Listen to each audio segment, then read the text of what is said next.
Hello everybody, welcome to my channel. This is my first time reviewing a Thor comic book.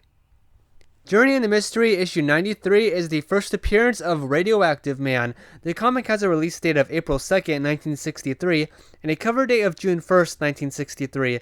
This is the 59th issue in a complete Marvel comic reading order. It was written by Stan Lee and Robert Bernstein, penciled by Jack Kirby, inked by Dick Ayers, and lettered by Ray Holloway. The comic has the new villain Radioactive Man seemingly hypnotize Thor, causing him to throw his hammer away.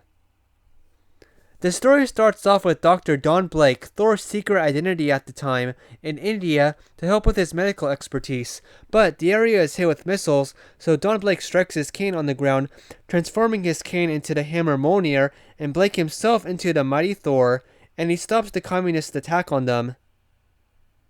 I find this moment funny. It's when Thor has literally taken the Chinese tanks back to where they came from and created a huge thunderstorm with rainfall, deterring the army farther. On the phone, a receiver says it sounds like gunfire, but the caller, freaking out, yells that it's just rain.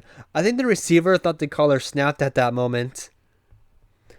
The word of Thor's defense is received by China, and the leaders demand for a way to defeat Thor. One doctor named Chen Lao says he's got a way, and goes into his lab in a converted Buddhist temple. He works by himself, having robots as his assistants. Chen Lao's experiments have had him bombarding himself with radiation to make himself immune. He then absorbs an infinite amount of radioactivity and becomes the Radioactive Man. He then destroys his lab so no one learns of his secret formulas. Then, the Radioactive Man travels to New York City and challenges Thor to a fight. In this story, we have an adversary who can deflect Mjolnir with his body, and Thor's other attacks do literally nothing against him. It's crazy that he never really returned to fight Thor one-on-one ever again like this. Most of this story is actually about Radioactive Man and his origin, which I really like.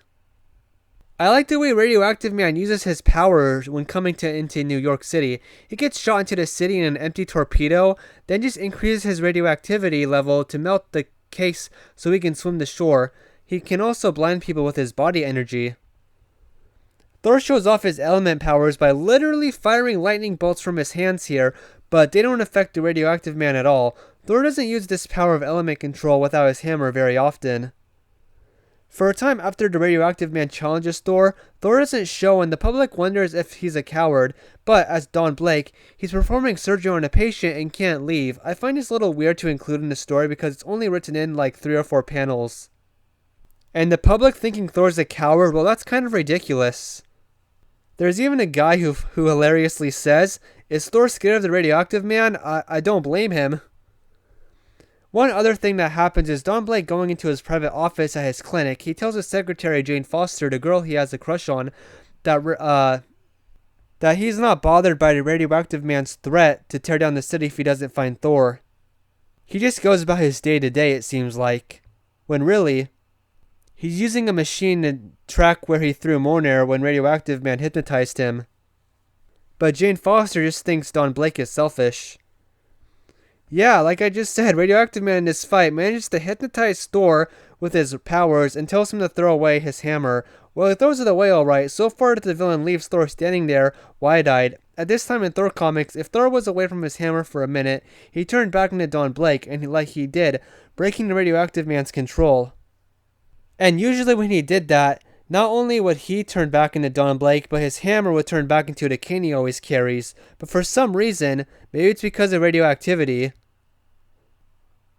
Thor's hammer Mjolnir stays intact the whole time. It's just under the sea, or river.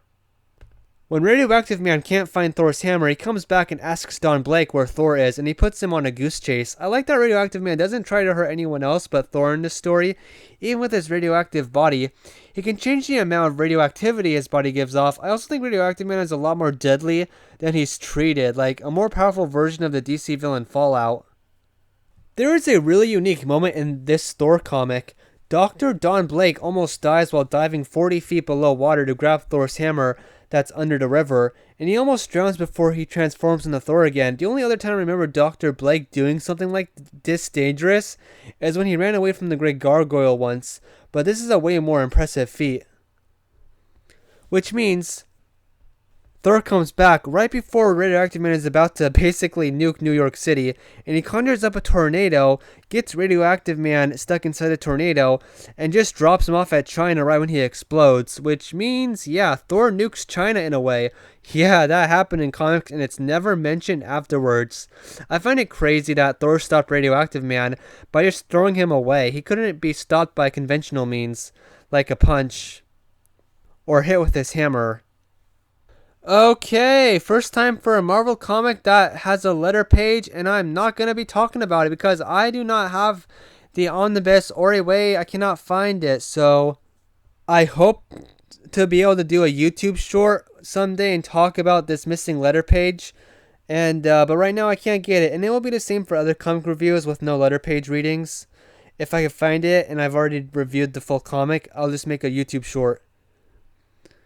And that was Journey into Mystery issue 93, the first appearance of Radioactive Man and the 11th appearance of Thor. Radioactive Man wouldn't appear in the series until 200 issues later in Thor issue 293. But that was just a flashback moment. I wanted to mention it because, I don't know, it was exactly 200 issues later. I found that number fun. Anyway, I thank you for watching. I hope you enjoyed and have a good one.